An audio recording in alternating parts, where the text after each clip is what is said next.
za prodaju.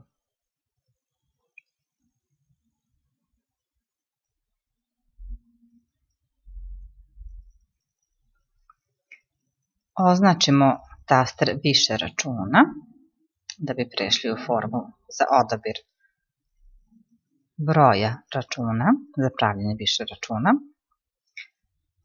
Označimo levim tasterom miša broj, na primjer broj 3.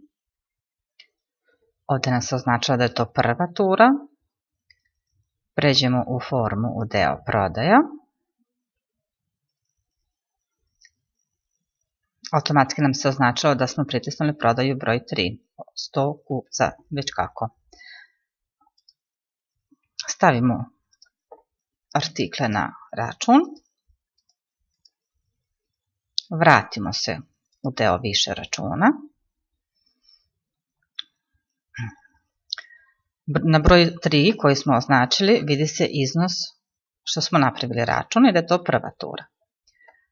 Ako hoćemo da naplatimo, pritisnemo broj koji ćemo naplatiti, piše da ima jedna tura i vrednost ture. Pritisnemo taster naplati. Vratimo se u formu prodaje.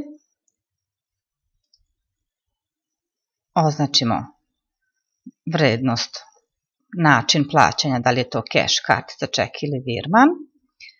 Ili ako možemo da označimo i apoen novčanice koju je kupac dao, na primjer, i prikazuje nam se i vrednost, iznos koji treba da vratimo kupcu.